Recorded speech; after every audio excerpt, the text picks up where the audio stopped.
जय हिंद। आप सभी को बीपीएससी एडीओ सुपर 30 का टेस्ट नंबर 6 का एक ही पार्ट हो पाया था 50 प्रश्न तक। मैंने कहा था दूसरा पार्ट आएगा शाम 5 बजे। पहला पार्ट 2 बजे लाइव हुआ था जिसमें 1 से लेकर के 50 प्रश्न को किया गया था। क्योंकि ये 50 से लेकर 100 प्रश्न को नहीं किया गया क्योंकि सिर्फ आंसर नहीं जानना था, आप लोग को विश्लेषण होता है। तो 40 से 45 मिनट 50 मिनट की एक सीमा होती है, 10 मिनट में 50 प्रश्न करना संभव नहीं था, इसलिए हम लोग दूसरा पार्ट लेकर आए हैं। दूसरे पार्ट में, पहले पार्ट में जो हम लोगों ने किया था किसका, ज्योग्राफी का, इकोनॉमी का, पॉलिटी का और हिस्ट्री का कर लिया था सेगमेंट वाइज। अब जो 51 से 60 तक के प्रश्न होंगे, 51 से 60 तक, ये होगा बिहार स्पेशल क्वेश्चन होंगे। ठीक है, चलिए देखिए क्वेश्चन नंबर 51। जिन लोगों ने सब्सक्राइब नहीं किया है सब्सक्राइब कर लो, बेल आइकन को प्रेस कर लो और सेशन को लाइक कर लो। अगर आप पहला पार्ट नहीं देखे हो, पहला पार्ट जाकर के देखो। ऐसा पहले कभी नहीं हुआ क्योंकि विश्लेषण इसका थोड़ा लंबा था, ऐसे ऐसे प्रश्न थे, थोड़ा गंभीर प्रश्न भी था जिसमें 50 क्वेश्चन करने में हम लोग को 42 मिनट लग गया। ऐसे अक्सर टेस्ट 100 क्वेश्चन का जो 40 से 50 मिनट के बीच में हो जाता था, लेकिन अब जितने भी टेस्ट आएंगे लगभग उनमें 2 पार्ट ही बन के आएगा। कभी कभी होगा ऐसा जिसमें लो लेवल का क्वेश्चन होगा, तभी होगा कि 50 प्रश्न होंगे, 50 मिनट में 100 प्रश्न करवाए जाएंगे। चलिए 51 नंबर क्वेश्चन देखिए। चंपारण आंदोलन के समय बिहार के उपराज्यपाल कौन थे? ये कौन थे? ये थे एडवर्ड गेट थे। ठीक है, विकल्प डी 1917। कब? 1917 में गांधी जी द्वारा चंपारण आंदोलन चलाया गया, जो बिहार में नील किसानों के शोषण के खिलाफ पहला सत्याग्रह था। उस समय बिहार के उपराज्यपाल एडवर्ड गेट हुआ करते थे। जिन लोगों ने सुपर 30 ज्वाइन नहीं किया है, अभी देख रहे हो पहली बार, ये सुपर 30 है क्या? सुपर 30 में ना 30 टेस्ट आपको करवाए जाएंगे और 42 इंपोर्टेंट टॉपिक जो कि गेम चेंजर होने वाला है। यहाँ नीचे नंबर दिया गया है, व्हाट्सएप कीजिए या फिर आप लोग डायरेक्ट कॉल करके पूछ सकते हो इस सुपर 30 में आखिर क्या है, कैसे हमको सफलता मिलेगी। 60 से 65 प्रश्न का हम लोग दावा कर रहे हैं, 60 से 65 प्रश्न आपको एडीओ में बनेंगे, मतलब बनेंगे। जाइए इस नंबर पर कॉल कीजिए, व्हाट्सएप कीजिए और ज्वाइन करिए जल्दी से। सुपर 30 ऑफर चल रहा है, कितना? 199 ऑनली। चलिए क्वेश्चन नंबर 52 देखते हैं। निम्नलिखित में से कौन एक बिहार औद्योगिक क्षेत्र विकास प्राधिकरण बियाडा के उद्देश्यों में शामिल नहीं है? इस प्रश्न का सही जवाब होगा विकल्प सी, वाणिज्य फसलों के उत्पादन को प्रोत्साहित करना। अगला प्रश्न है, किस चित्र शैली में स्त्री पुरुषों के चेहरे का केवल बायां हिस्सा ही बनाया जाता है? ये जो है मंजूषा शैली हुआ करती है। कौन सा? मंजूषा शैली। यहां आप लोग देख सकते हो, एक तरफ स्त्री की प्रतिमा दी गई, दूसरी तरफ पुरुष की प्रतिमा, दोनों का ना लेफ्ट साइड का पार्ट दिखाया गया। ये शैली जो है ना भागलपुर में प्रचलित है, बिहार का है, और इसकी विशेषता यही है कि इसमें स्त्री और पुरुष का केवल बायां हिस्सा दर्शित किया जाता है, दर्शाया जाता है। और चित्रकला जो है वृत्ताकार व लहरदार रूपरेखाओं, प्रतीक और धार्मिक कथाओं, विशेषकर विषहरी कथा पर आधारित है। ये देख सकते हो, ये भागलपुर की चित्रकला है, इसकी भागलपुर का। ठीक है, इसका देखिए लेफ्ट पार्ट ही दिखाया जाता है, महिलाओं का भी और पुरुषों का भी। ठीक है, ये कौन सी है? मंजूषा शैली है। नेक्स्ट क्वेश्चन देखिए।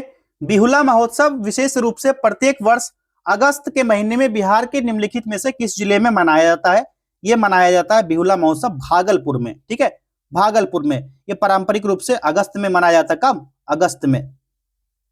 ठीक है, और ये विषहरी पूजा से जुड़ा होता है ये भी। और बिहुला और लक्ष्मींद्र की लोक कथा प्रमुख है और सांस्कृतिक उत्सव, श्रद्धा, लोक कला और नारी शक्ति के रूप में इसको माना जाता है। कुछ इस तरह की प्रतिमाएं बनाई जाती है बिहुला महोत्सव में। यहाँ पर मैं जूम करके दिखा दूं आपको, बिहुला महोत्सव भागलपुर का है, यहाँ पर देख सकते हो आप लोग। इस तरह की प्रतिमाएं बनाई जाती है भागलपुर में, और ये जो है खास करके एक विषहरी पूजा से जुड़ा होता है, लक्ष्मींद्र और बिहुला की कथा है ये। और यह जो है उत्सव लोक कला और नारी शक्ति के प्रतीक के रूप में माना जाता है, जैसा कि मैंने अभी बताया था। अगला प्रश्न है, बिहार के किस जिले में तेलहर कुंड जलप्रपात अवस्थित है? ये तेलहर कुंड कहाँ है? कैमूर में है। विकल्प बी इसका सही जवाब होगा। और जलप्रपात दुर्गावती जलप्रपात के समीप है। कौन सा? दुर्गावती जलप्रपात। ध्यान रखना आपको।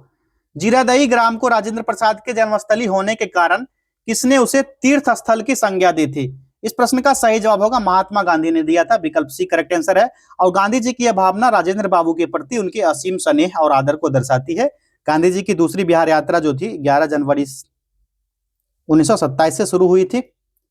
बिहार के कृषि जलवायु क्षेत्र को मुख्यतः 3 भागों में बांटा गया है, जिसमें से तीसरे भाग को 2 खंड में विभाजित किया गया है। इस विभाजन के आधार पर सबसे अधिक जिला किस भाग के अंतर्गत आते हैं?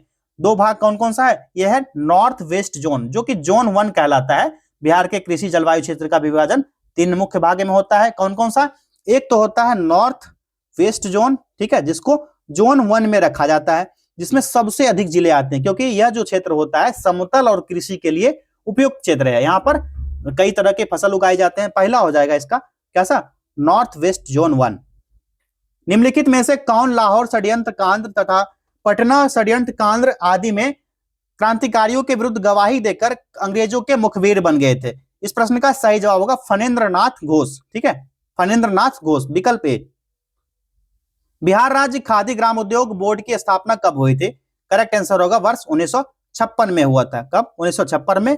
और पारंपरिक कुटीर उद्योग को प्रोत्साहन देना, स्वरोजगार को बढ़ावा देना और ग्रामीण अर्थव्यवस्था को सशक्त बनाने के लिए बोर्ड की स्थापना की गई थी।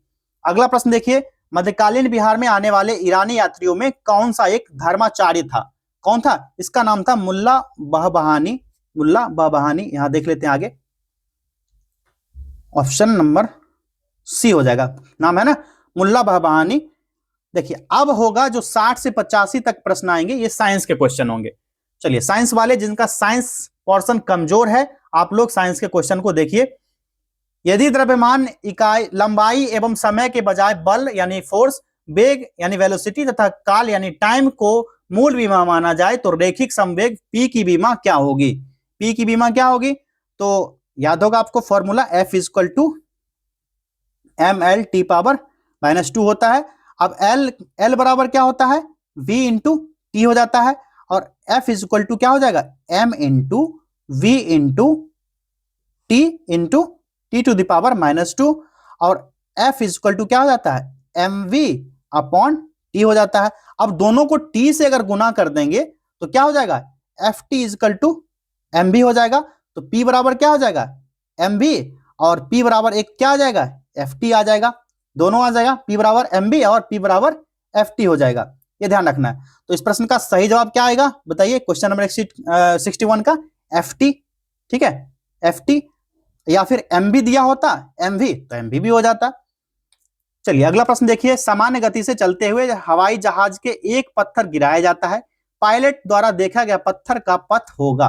पायलट जो देखेगा उसका पथ क्या होगा? सीधी रेखा में होगा। Very easy. पानी दो प्लेटों के बीच बहता है, जिसमें से ऊपरी प्लेट स्थिर है और निचली प्लेट जो है वेग v में गतिमान है। ऊपरी प्लेट के संपर्क में आने वाले तरल पदार्थ का वेग क्या होगा? इसका वेग होगा 0, विकल्प बी। ठीक है, क्योंकि ऊपरी प्लेट स्थिर रहेगा तो उससे संपर्क में आने वाली तरल पदार्थ क्या होगा? उसका वेग 0 हो जाएगा। सौर विकिरण पर लागू करने पर जिस तरंग क्षेत्र में प्लांक नियम वीन के नियम का रूप लेता है वो कौन सा है? बताओ फटाक से, ये कौन सा नियम होगा? ये होगा विकल्प ए, परावैंगनी। परावैंगनी तरंग क्षेत्र में सौर विकिरण का प्लांक जो होता है नियम और वीन का नियम दोनों सेम हो जाता है। जब भी स्रोत और श्रोता के बीच सापेक्ष गति होती है तो नोट यानी पिच की आवृत्ति में स्पष्ट परिवर्तन को डैश के रूप में जाना जाता है। किसकी आता है? तो ये डॉपलर प्रभाव है। कौन सा? डॉपलर प्रभाव, विकल्प सी। दो प्रवाहकीय तार से जुड़े होने पर आवेशित पिंडों के बीच कोई धारा प्रवाहित नहीं होगी यदि उनमें समान क्या रहेगा? समान विभव होगा। तो समान विभव, विकल्प सी। ठीक है, और जब दोनों पिंड का विभव यानी पोटेंशियल समान होगा, पोटेंशियल इक्वल होगा, तब आवेश का स्थानांतरण नहीं होता है। अगला प्रश्न है, समतल विद्युत चुंबकीय तरंग में निम्नलिखित में से किसका औसत मान 0 नहीं होता है? बताओ किसका मान 0 नहीं होगा? तो करेक्ट आंसर होगा इसमें से कौन कौन सा? तो विद्युत चुंबकीय तरंग का होगा, दोनों का मान 0 नहीं होता है। विद्युत चुंबकीय तरंग दोनों का नहीं होगा। ठीक है, और चुंबकीय क्षेत्र जो होगा तत्कालिक मान साइन तरंग के रूप में बदलता है, तो इसका औसत 0 हो जाता है कभी कभी। ठीक है, तो ये तो हो गया विद्युत ऊर्जा और चुंबकीय तरंग। एक से अधिक हो गया, विकल्प डी इसका राइट आंसर होगा, उपयुक्त में से एक से अधिक। जब किसी ट्यूनिंग फोर्क में कांटे को किसी द्रव्य की सतह से टकराने के लिए बनाया जाता है तो बनने वाले व्यक्तिकरण फ्रिंज होंगे, ये किस टाइप के बनेंगे? ये होंगे अति परवलयिक होंगे, अति परवलयिक होंगे, विकल्प डी इसका सही जवाब होगा। और परवलयिक जो होता है हाइपरबोलिक होते हैं, यह इसलिए होता है क्योंकि दोनों स्रोतों में उत्पन्न तरंग के समान फेजर अंतर वाले बिंदु अति परवलय का आकार बनाते हैं, इसीलिए इसका राइट आंसर हो गया अति परवलयिक। चलिए क्वेश्चन नंबर 69 देखिए, एक्सरे की तरंगदैर्घ्य निम्नलिखित में से किससे अधिक होती है? किससे अधिक होगी? ये होगी सबसे अधिक गामा किरणों से। गामा किरणों से। गामा किरण के बाद क्या आएगा? गामा किरण के बाद कौन सा आएगा बताओ आप लोग? गामा किरण, उसके बाद बीटा किरण आता है, सॉरी एक्स किरण आता है, उसके बाद कौन सा आएगा? उसके बाद आएगा पराबैंगनी किरण, शॉर्ट में लिख देते हैं। उसके बाद दृश्य प्रकाश आएगा, ये अगर कभी क्रम दिया जाए तो सजा लेना। उसके बाद आएगा अवरक्त तरंग, अवरक्त तरंग किरण। उसके बाद नेक्स्ट आएगा कौन सा, अवरक्त किरण हो गया। उसके बाद आएगा माइक्रोवेव, माइक्रोवेव जगह छोटा है इसीलिए इस तरह लिखना पड़ रहा है। उसके बाद आएगा रेडियो तरंगे, ये इसका क्रम हो जाएगा। क्या क्या, गामा, एक्स किरण, परावैंगनी, दृश्य प्रकाश, अवरक्त, माइक्रोवेव और रेडियो किरण, इस तरह से इसका क्रम हो जाएगा। क्रम पूछ दिया जाए तो इस तरह क्लिक करना है आपको। तो किसका सबसे अधिक होगा, सबसे अधिक गामा का, सबसे कम पूछा जाएगा रेडियो तरंग हो जाएगा।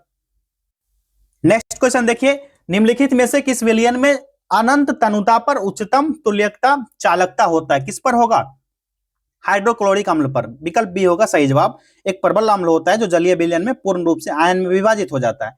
जैसे कुछ विलायक अपघटय होते हैं जो इलेक्ट्रोलाइट कमजोर प्रकृति के होते हैं और पूर्ण रूप से आयन में नहीं टूट पाते, उनकी चालकता भी क्या होती है, कम होती है। इसीलिए राइट आंसर क्या हो गया, HCl।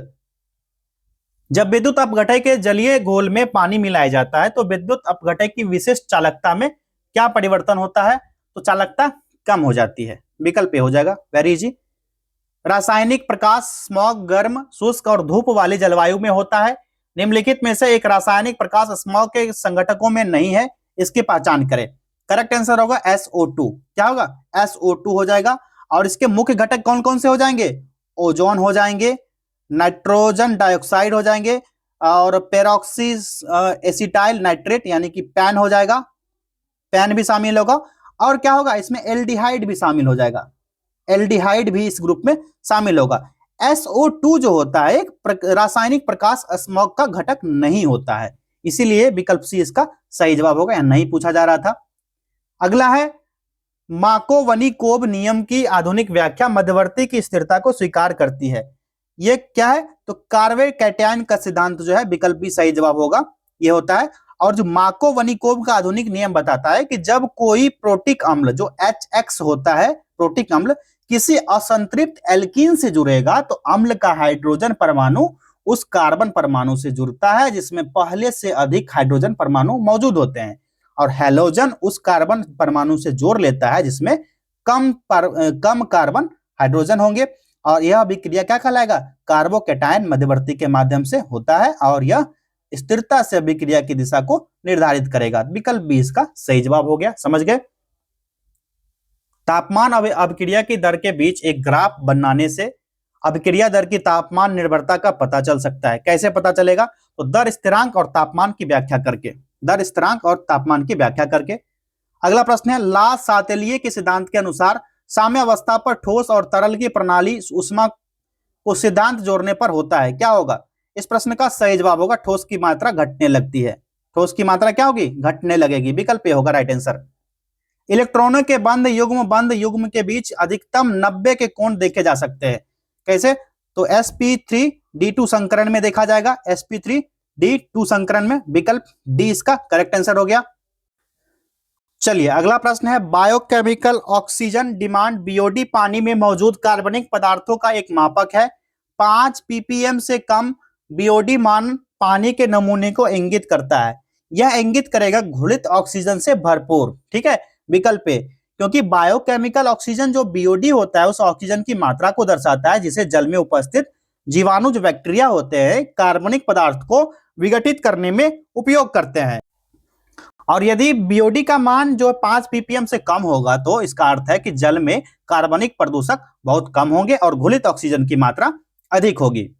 नेक्स्ट क्वेश्चन है, स्पॉन्जिला के गेस्कुल्स में किस प्रकार का स्पेक्यूल पाया जाता है। करेक्ट आंसर होगा मोनेक्सॉन, ठीक है, विकल्प बी मोनेक्सॉन हो जाएगा। और टेट्राएक्सॉन जो होगा, टेट्राएक्सॉन जो पाया जाता है कांटेदार कैल्सियस स्पॉन्ज की विशेषता है, किसका, कांटेदार, ये ध्यान रखना, कांटेदार कैलकेरियस का, कांटेदार कैलकेरियस स्पॉन्ज की विशेषता है ये, क्या बताओ, टेट्राएक्सॉन, ठीक है। और ट्राइएक्सॉन के बारे में पूछा जाए तो यह है कांटेदार ग्लास स्पॉन्ज का, कांटेदार ग्लास स्पॉन्ज का ये एग्जाम्पल है, ठीक है। चलिए अब बढ़ते हैं अगले प्रश्न की तरफ।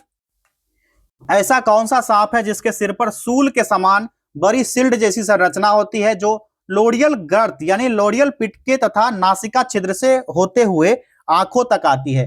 ये कौन सा सांप है? ये वाइपर हो जाएगा, ठीक है, वाइपर। और जो उष्मा संवेदन अंग होता है जिसके सिर पर त्रिकोणीय आकार का चौड़ा सपाट सिर और ऊर्ध्वपुतली और विश्व ग्रंथि की उपस्थिति पाई जाती है और अत्यंत विषैला सांप में गिनती आता है ये। यहाँ आप ना देख सकते हैं वाइपर स्नेक, इसका ना जो सिर होता है त्रिकोणीय आकार का और चौड़ा सपाट सिर है, और इसका ऊर्ध्वपुतली और विश्व ग्रंथि जो है इसमें इसी में पाया जाता है, इसी वाइपर स्नेक में, जिसको रसल वाइपर के नाम से भी जाना जाता है। इस तरह के सांप आप लोग देखते होंगे अपने एरिया में भी कभी कभी निकलता है, और इसका नाम विशाल आकार होता है। चलिए अगला प्रश्न है, निम्न में से कौन सा एक हृदय का कार्डियक आउटपुट लीटर प्रति मिनट में होगा जिसका स्ट्रोक वॉल्यूम 0.07 लीटर प्रति धड़कन है, जो 90 प्रति मिनट की दर से धड़क रहा है? इस प्रश्न का सही जवाब हो जाएगा विकल्प सी 6.30, ठीक है, 6.30। अगला प्रश्न देखिए, प्रसव के दौरान गर्भाशय के संकुचन और स्तनपान के दौरान दूध के निष्कासन को उत्तेजित करने के लिए जिम्मेदार हार्मोन कौन सा होगा? यह ऑक्सीटोसिन हो जाएगा, विकल्प ए ऑक्सीटोसिन। एक प्राकृतिक हार्मोन होता है जो बच्चों के जन्म के समय गर्भाशय के संकुचन को और स्तनपान के दौरान दूध के निकलने को उत्तेजित करता है और महिला और पुरुष दोनों में प्रजनन की क्रियाओं में भाग निभाता है। ये पार्ट होता है। ऑक्सीटोसिन जो होता है रिस्पांस को कभी कभी लेट डाउन रिस्पांस भी कहा जाता है, इसको कहा जाता है लेट डाउन रिस्पांस, ठीक है, इसको लेट डाउन रिस्पांस भी कहा जाता है। नेक्स्ट है, नव डार्विनवाद प्राकृतिक चयन के सिद्धांतों को किस अतिरिक्त अवधारणा के साथ शामिल करता है? करेक्ट आंसर इसका होगा आनुवांशिक विरासत, विकल्प सी। इसमें माना गया है कि जीवों में होने वाले आनुवांशिक परिवर्तन ही विकास का बेस होते हैं, आधार होते हैं। रोग जो किसी विशेष क्षेत्र में माध्यम के गंभीर रूप में कमोबेश लगातार वर्ष दर वर्ष प्रकट होता है, क्या कहलाता है? इसको कहा जाता है एंडेमिक। क्या एंडेमिक माना जाता है? जब लगातार मौजूद रहता है और बीमारी फैलती रहती है और दर का अनुमान लगाया जा सकता है। अगर उदाहरण के लिए मान ले तो मलेरिया को कुछ देश में या कुछ क्षेत्रों में स्थानिक माना जाता है, जो कि लगभग फैलते रहता है। अगला प्रश्न है, निम्न में से कौन से शैवाल विभाजन को क्लोरोफिल ए और बी का अधिक स्टार्च ऊर्जा संचय पदार्थ, सेलुलोजिक कोशिका भित्ति और ताजे पानी में रहना और समुद्री प्राकृतिक वास जैसे लक्षण है? करेक्ट आंसर होगा इसका क्लोरेफाइटा। कौन सा? विकल्प ए। यह है ना हरा शैवाल होता है, कैसा?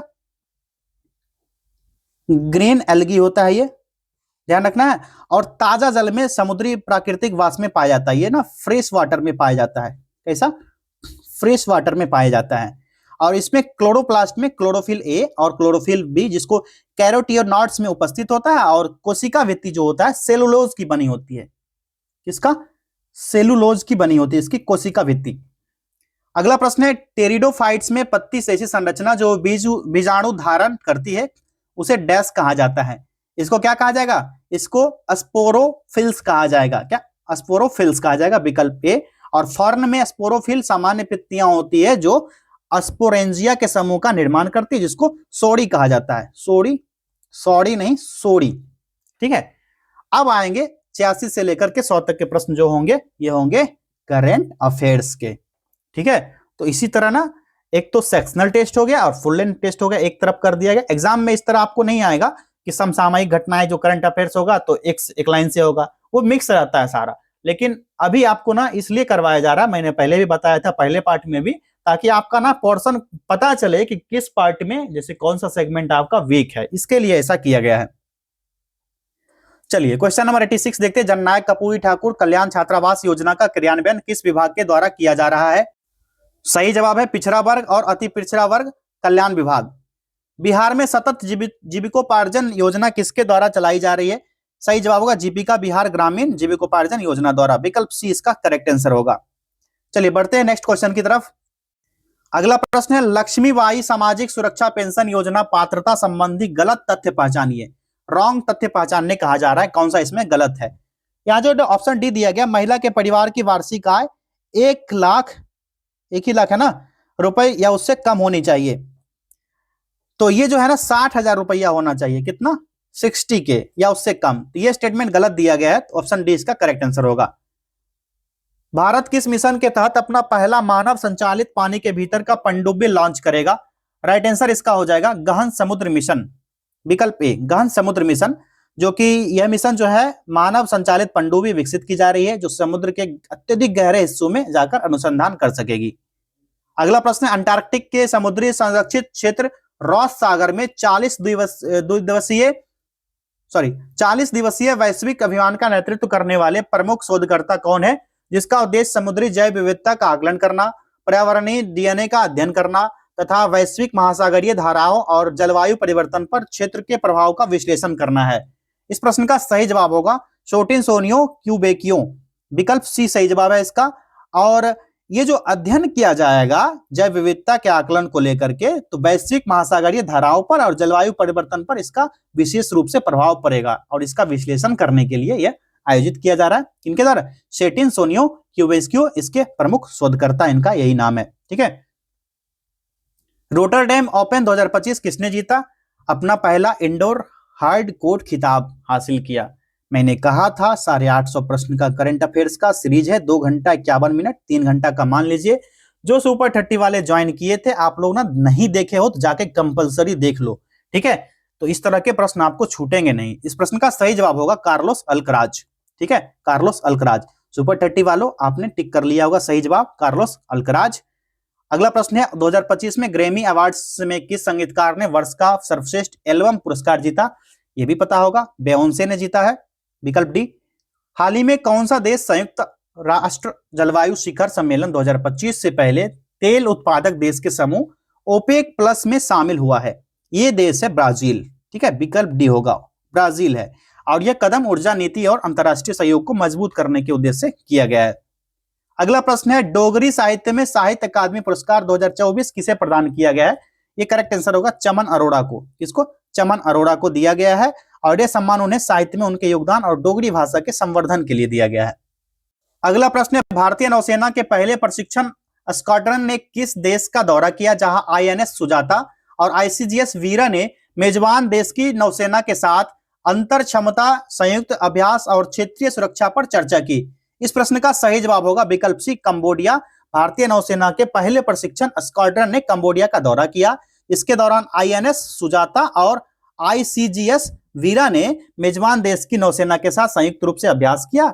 इनका क्षमता निर्धारण और क्षेत्रीय सुरक्षा सहयोग पर चर्चा किया, और यह क्षेत्र जो है, यह कदम जो है क्षेत्रीय समुद्री सहयोग और रणनीतिक साझेदारी को बढ़ावा देने के उद्देश्य से किया गया है।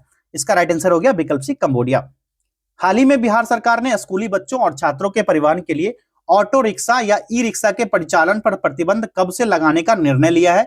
इस प्रश्न का सही जवाब हो जाएगा विकल्प कौन सा होगा? कौन सा विकल्प सही होगा? पहला विकल्प 1 अप्रैल 2025 से।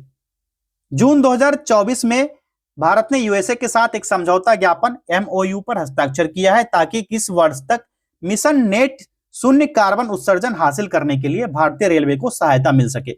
इसका करेक्ट आंसर हो जाएगा विकल्प ए 2030 तक यह निर्णय लिया गया है, और इसको जून 2024 में यूएसए के साथ समझौता किया गया। किसके साथ? यूएसए के साथ। अगला प्रश्न है राष्ट्रीय राजधानी क्षेत्र दिल्ली सरकार संशोधन विधेयक 2023 ने राजधानी सिविल सेवा प्राधिकरण की स्थापना की, जिसमें मुख्यमंत्री, दिल्ली के मुख्य सचिव और डैश शामिल होंगे। इसमें दिल्ली के प्रधान गृह सचिव को शामिल किया गया। विकल्प बी इसका करेक्ट आंसर हो जाएगा। अगला प्रश्न है हाल ही में बिहार राज्य वुशु चैंपियनशिप 2025 का आयोजन किस जिले में हुआ? इस प्रश्न का सही जवाब होगा यह मुजफ्फरपुर में किया गया। यह प्रतियोगिता युवाओं को खेलों में प्रोत्साहन देने और राज्य स्तर पर वुशु खिलाड़ियों की प्रतिभा को सामने लाने के उद्देश्य से आयोजित किया गया था। कहां पर? मुजफ्फरपुर में। चलिए आज के टेस्ट का यानी दूसरे पार्ट टेस्ट नंबर 6 का आखिरी प्रश्न, हाल ही में आंध्र प्रदेश के मुख्यमंत्री ने महिलाओं को प्रति वर्ष 3 निःशुल्क सिलेंडर देने के लिए किस योजना की शुरुआत की है? करेक्ट आंसर होगा दीपम 2.0 की शुरुआत की गई है। इसका उद्देश्य घरेलू महिलाओं को आर्थिक राहत और स्वच्छ ईंधन प्रदान करना है, और सब्सिडी की राशि लाभार्थी के खाते में डायरेक्ट ट्रांसफर कर दी जाती है। जिन बच्चों ने सुपर 30 ज्वाइन नहीं किया, जाइए ज्वाइन कीजिए, नीचे नंबर दिया गया। इसमें 42 इंपोर्टेंट टॉपिक बीपीएससी को शामिल किया गया है, और 30 इंपोर्टेंट टेस्ट सीरीज 30 दिन में करवाए जाएंगे, जिसमें पेपर 1 से 5 टेस्ट, पेपर 2 से 15 टेस्ट और तीसरे पेपर से 10 टेस्ट होंगे। और 42 इंपोर्टेंट टॉपिक्स के बारे में मैंने बताया, और 1 साल का इंपोर्टेंट करंट अफेयर्स एक वीडियो भी डाला गया है, जो कि 3 घंटे का पूरा वीडियो है। वहां से निश्चित रूप से क्वेश्चन आएगा, 850 प्रश्न का वो वीडियो है। सुपर 30 ज्वाइन कीजिए और अपनी सफलता जो है निश्चित कर सकते हो आप लोग। कुछ बच्चे ने बीएड को लेकर के मैसेज करते हैं कि बीएड कैसे करना है। जिन लोगों को बिहार से बाहर से बीएड करना है, क्योंकि बिहार में 1.5 लाख से अधिक का फी लग जाता है, तो मैं आपको एक बात बता दूं, आप अगर यूपी से करते हो तो 80 से 85 हजार दलाल को देते हो। दलाल के चक्कर में मत पड़ो मेरे भाई मेरे बहन, जो भी हो दलाल के चक्कर में मत पड़ो। 60,000 रुपया लगता है यूपी से बीएड करने में। एनसीटीई द्वारा मान्यता प्राप्त यूनिवर्सिटी चौधरी चरण Singh university, doctor Bhimrao Ambedkar university, या तो यहां जाकर आप डायरेक्ट एडमिशन ले लो या हमसे संपर्क कर सकते हो हमारी टीम से। नीचे नंबर दिया गया है यहाँ पर 8676934039, इस पर व्हाट्सएप कीजिए या फिर कॉल कीजिए। 60,000 में आपका बीएड होगा।